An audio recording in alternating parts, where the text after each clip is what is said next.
My name is Mark. This is Zen Talk, and we are talking about, is Buddhism really a monastic religion?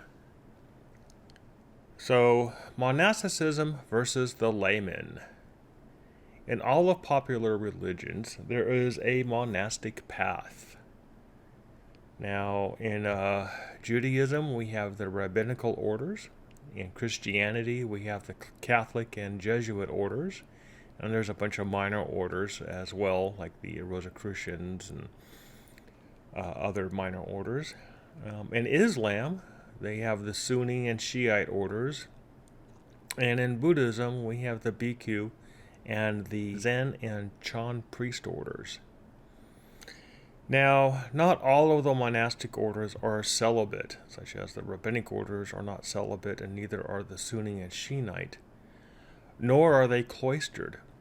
Though sometimes they may be for the initial training, and then they release the participants or the order members into the society at large. But yet some are celibate and cloistered. The Buddhist orders are celibate and cloistered, and the Catholic or the Christianity orders are also celibate and cloisters. Now, some are very exclusive. You can only join a rabbinical order if you are ethnically from a particular families or from particular regions. Same thing with the Islamic orders. In the Catholic order, sometimes you have to go be confirmed into the Catholic Church before they can take you into the orders. And then other orders are open to all, such as the Theravada, Thai Bhikkhu orders. They'll ordain anybody. And same thing with some of the Tibetan orders. Maybe not so much the Zen priest orders. Sometimes you have to go through quite a bit of qualifications in order to be accepted. So these are generally what we would consider the monastic paths. This would be like a monasticism. It's more like an intense study or an intense school. So laymen are generally those who attend the order's needs, as in family members belonging to the order, and the order is within their community that their family is within, and they may attend the public services parts of the orders and the events put on by the order. However, the laymen are not considered members, rather as supporters of those in the order or the fans of the monks of the order. And you'll see this particularly in Southern Buddhism, in where the Bhikkhu order really is distinguished to be its own thing, its own class. And the laymen are more or less there to support and serve the order, mostly because they have family in the order, or it's people within their community are in the order, or they have friends that are within the order, or it's a nationalistic, state-sponsored order. So there's a lot of reasons why a particular religious order takes prominence and who the laymen are. The laymen, like I said, they're not considered members. You just because you go to a church and you participate in one of the public services or the events does not make you a member by any means whatsoever. All right, so there's been a lot of talk about, did the Buddha actually create a monastic order? And like I said, there's been a lot of debate on this issue. However, from my own research, that the legendary Buddha, he had disciples of both monastic and laymen. Now, remember, according to the stories in his day, there were a lot of monastic people, monastic men from other traditions and other paths that were attending his talks. This was sort of an important thing to keep in mind. The legendary Sariputra was from a completely different monastic tradition than that of the Buddha, and he had his own disciples and his own students that he was teaching. And so this the Buddha's disciples of both monastic and laymen um, is well known within the sutras, and he did not differentiate between the two. He did not put one higher than the other, or he did not teach differently between the two. However, it is the later day Buddhism, and that means what came well after the time of the legendary Buddha, in where the monastics distinctly separated from the laity, and they praised the monastic class as the authentic path of Buddhahood. So, like I said, this is a hotly debated topic. A lot of people point to the first council, which was claimed to be done like the day after the Buddha died, which I think is highly created and didn't really happen that way. But later day, which means rewritten and recreated well after the Buddha passed away, or at least the legendary Buddha. And they basically elevated the monastic class, and it became a class of person. They elevated it way above the layperson, and basically said, well, in order to gain authentic Buddhahood, you have to be part of their class. But that is not what the Buddha taught. And you can read that in the sutras, and they can't deny that either. It's just later on they tack it in. Okay, so another big issue is, do you have to be a monastic to be enlightened? And the answer from the legendary Buddha is absolutely no. You do not have to be part of any monastic class or order to do this. Though the later day Buddhist sects differ in what they view and insist that only through their order can one become a Buddha. And this has led to a lot of confusion, as well as discriminations that do not sit well with some. And that is because some of these Buddhist orders, and we'll get into that a little bit here in a bit about what those are, discriminate between the kind of person they will accept, or the kind of behaviors that they view, or even sometimes nationalities and genders cannot join certain orders. So, like I said, this has become a kind of a hot topic. So, what is the point of monasticism anyway? Well, the monastic life is a singular focus, a determination. In this lifestyle, it is a choice to not engage in the common popular culture of the laymen, rather to devote oneself to the study of the religion and to purify one's mind as to how the religious texts prescribe. And this can be through prayer, meditation, chanting, singing, various endurance testings, and fastings.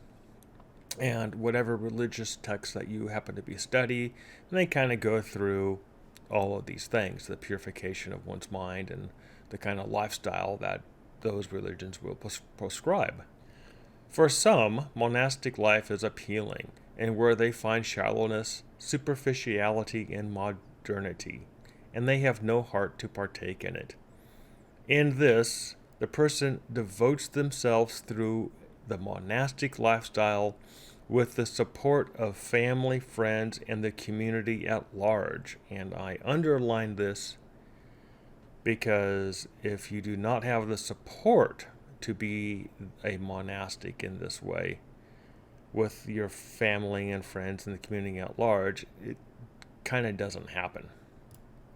All right. So, do I qualify? Now, typically the monastic person is done with or has no interest in family, and that tends to be more of the birthing or fathering or the care for children, meaning that you have no intention to birth more children, to father more children, or you currently are not taking care of children. And I would also point out that this could also include the care for elders or siblings or brothers or sisters that are in need. Wealth, as in the acquisition of or running a business or working a job. So you're not trying to accumulate wealth. Seeking of social status, as in pursuing a social position or status in society, and engaging in politics, which has kind of become a problem recently with most of the Buddha centers or the Dharma centers, of people engaging in politics when it's really not what we're about. So most monastic orders ask the candidate to be, if you're going to kind of say, well, I want to go be a monastic, you got to kind of be free of debts, in that nobody's trying to collect a debt from you. You're not being chased for debts, you're not being sued, you're not being hounded to go pay something that you owe, or that you're not running away from a debt. You're not a fugitive, that there's no outstanding criminal warrants, that you're not on the run, you're not laying low, sort of thing. You're not hiding out in a monastery to escape going to jail or something. You're not a runaway.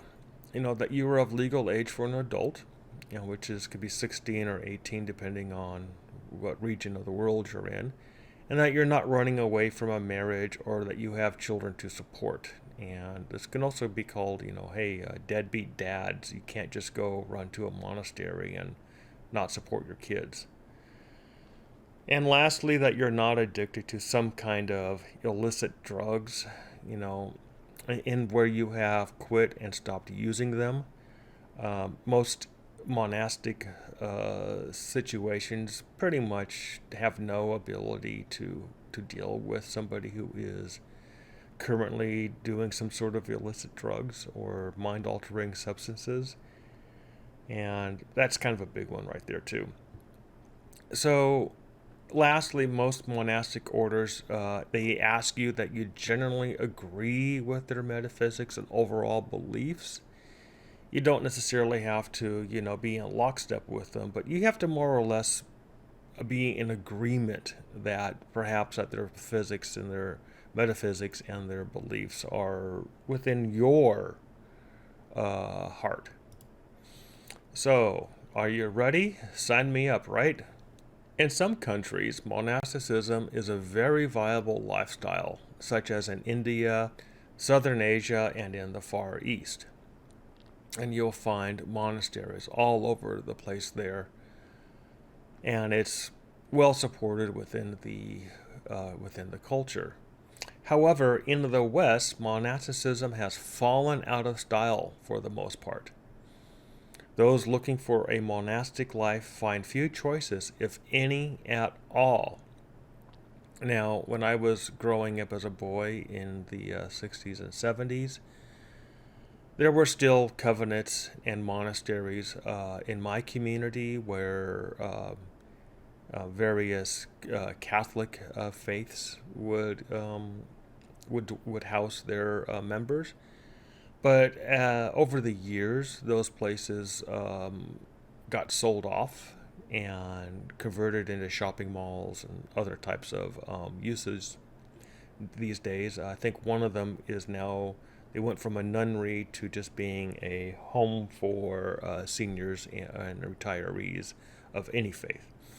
Monasticism in the West, I would say, hardly exists at all these days. And it's, like I said, there's very few choices for the Westerner who is seeking the monastic life. Many would-be Buddhist and Zen monastics end up in the satellite temples of foreign countries where monasticism is still a thing.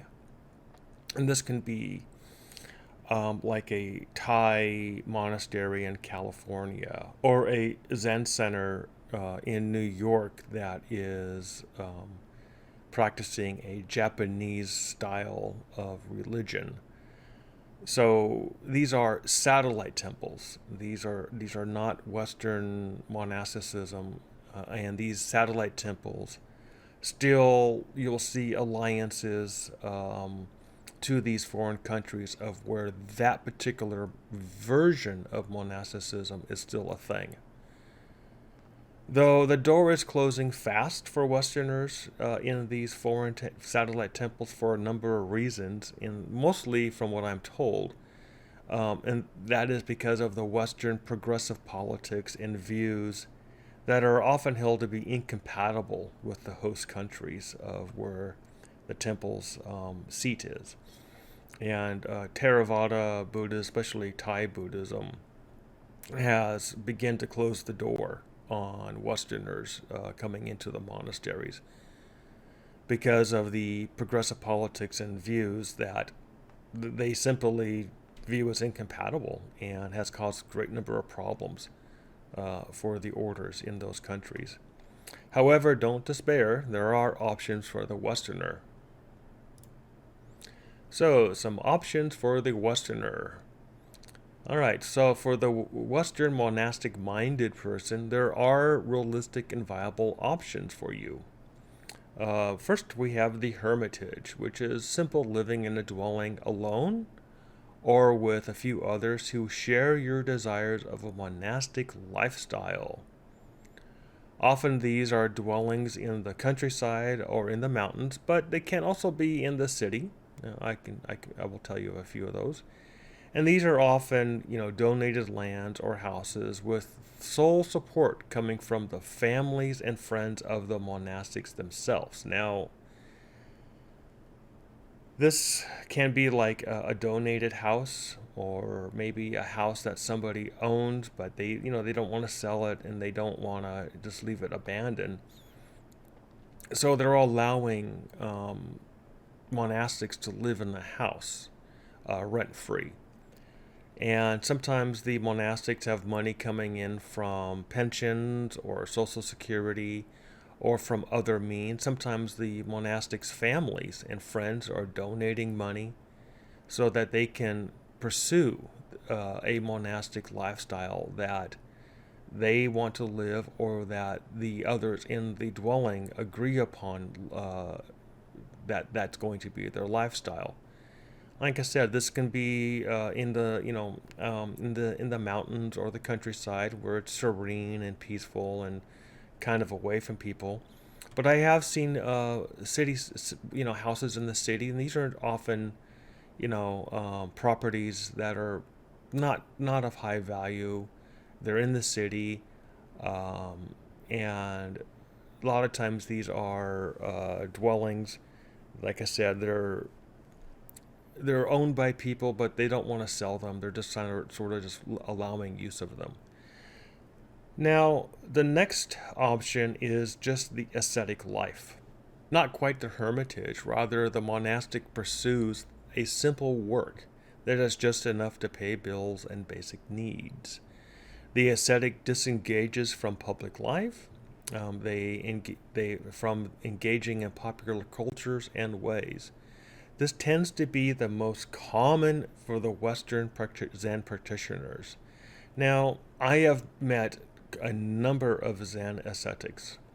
Like I said, they tend to pursue simple work. And this can be things from home crafts, tailoring, things that they can do where they don't really have to go to an office and engage in popular culture and everyday chit chat.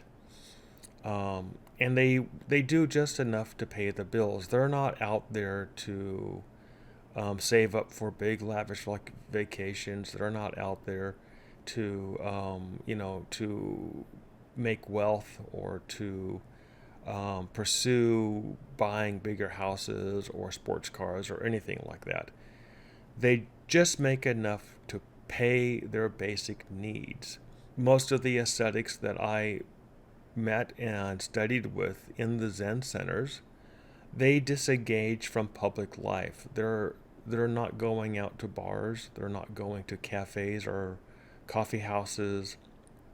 They're not going out to dinners. They're not dating. They're not going to parties and stuff like that. And that's why when they look for work, they usually look for, like I said, simple work that is either solitary, where they can work alone, or in an environment that supports and understands them.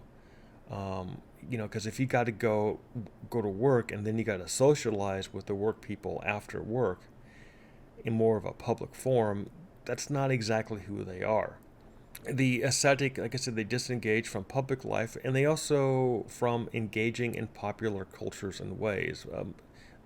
The Zen ascetic does not go to movies. They don't watch TV. They don't read popular magazines. They don't listen to popular songs on the radio or anything like that. And like I said, this tends to be the most common. When I was studying at the Zen Center in Portland, Oregon, back in the 80s, I would say most of the Zen practitioners lived the ascetic lifestyle. Do I need to be ordained? Now, in Theravada Buddhism, the person essentially ordains themselves. And I was actually told this by a senior bhikkhu. Nobody can really make you a bhikkhu because nobody can take it away. You yourself decide to become the bhikkhu in their view.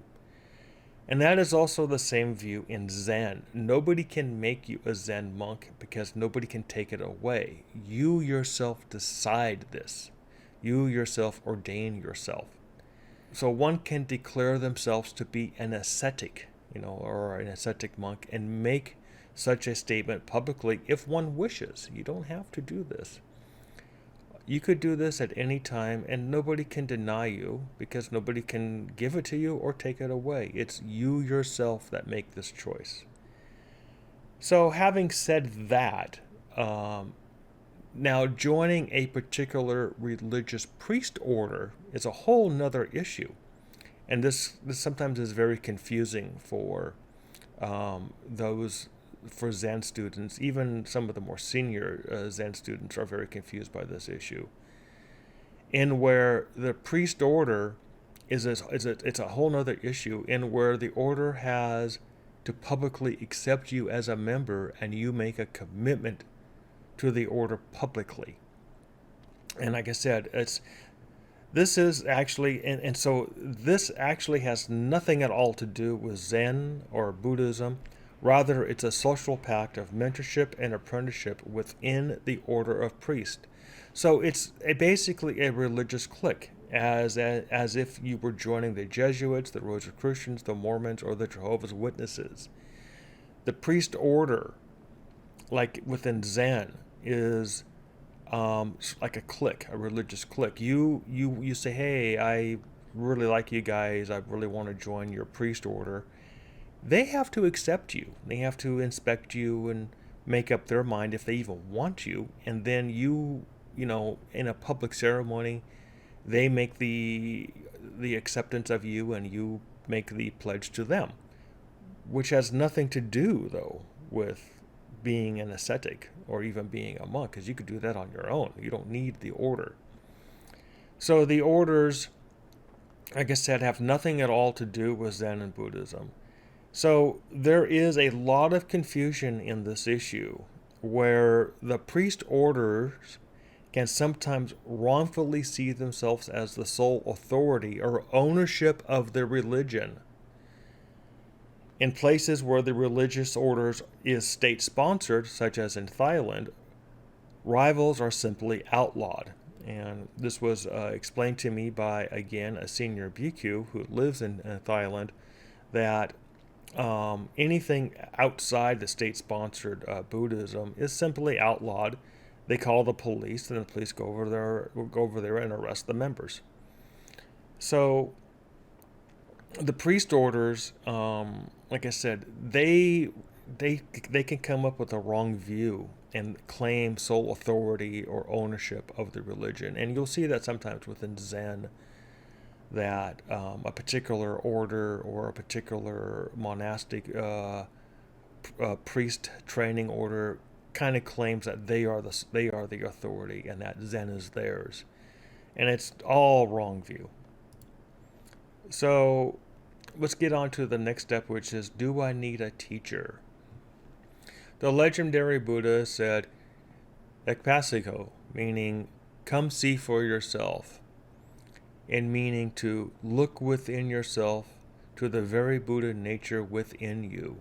He did not say to look at his Buddha nature or that of somebody else's, but only to look at your Buddha nature.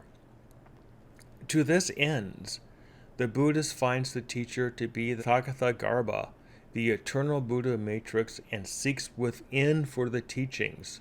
That's your true teacher, not somebody else, not a third person, not somebody else's Buddha nature, but your Buddha nature. Now, if you join a priest order and you want to become a priest in their order, then you probably need a teacher to guide you through the means and the ways of the priest order, to learn their priest craft and their priest ways, and to sponsor your ascension within the order and to introduce you to the other order members. And that's only if you're going to join a priest order. So in this light, there are no Zen masters or teachers. There's no Buddhist masters or teachers. There are priest order teachers and masters, and like I said, that has nothing at all to do with Buddhism or Zen. So why is it so hard? Why is all this stuff so hard? And that's because arrogant and ignorant priests from the various religious orders, the priest orders, have greatly muddied the waters, creating a lot of confusion about monasticism and the religion with their wrong views. These wrong views tend to take hold with the ignorant laymen and end up becoming kind of common opinions of the laymen. And you will often see this in Thai Buddhism with the laymen who just cannot envision any Buddhism outside of a particular religious order. And they will say things like, well, only the ordained bhikkhu can be enlightened, or if you become enlightened, you have to be ordained in 3 days or you'll die. These are horribly ignorant of views, only created by the muddied waters from the arrogant and ignorant priest of these orders. So when one clears the waters, as this channel does with Zen, and we see a path, the Path of Zen, that is viable and realistic, that anyone can access. As I have mentioned in other videos, there are many scams, cults, and charlatans within all religions, and Zen Buddhism is no exception. It has been my mission with this channel to point out what is real Buddhism and Zen, and to expose the cults, scams, and charlatans for who they are. So, like I said, you got arrogant and ignorant evil priests in all the religions, Zen is no exception, that have muddied the waters, creating an immense amount of confusion about Zen and Buddhism and monasticism and enlightenment and pretty much everything with their wrong views. So some conclusions to kind of sum up what we've talked about. The religious life, that of the ascetic and the contemplative, that is accessible and viable for all. And like I said, that would be the hermit or the ascetic living a simple life. And we have that of the priest order that may be exclusive and selective as to who they will allow in the priest order. And again, these are not necessarily the same thing. So when it comes to the teacher, the true teacher is the Tathagarbha, the Buddha nature within you, not some guy or girl or some third person. Yet the priest order has its teachers that teach you the priestcraft, the means and ways of the priest order, and that actually has nothing at all to do with Zen or Buddhism. Need to make that very clear. Lastly, the immense amount of confusion out there. The priest orders who have become ignorant and arrogant have muddied the waters, creating confusion with wrong views. Lastly, there's many scams, cults, and charlatans that plague all religions. Buddhism and Zen is no exception, so beware. You gotta you gotta know they are out there. They're in operation. They can, sometimes can take center stage and fool everybody. So you got to really look at these people for who they are and what they are actually doing. All right. Thank you very much for listening to my presentation, and please remember to like and subscribe.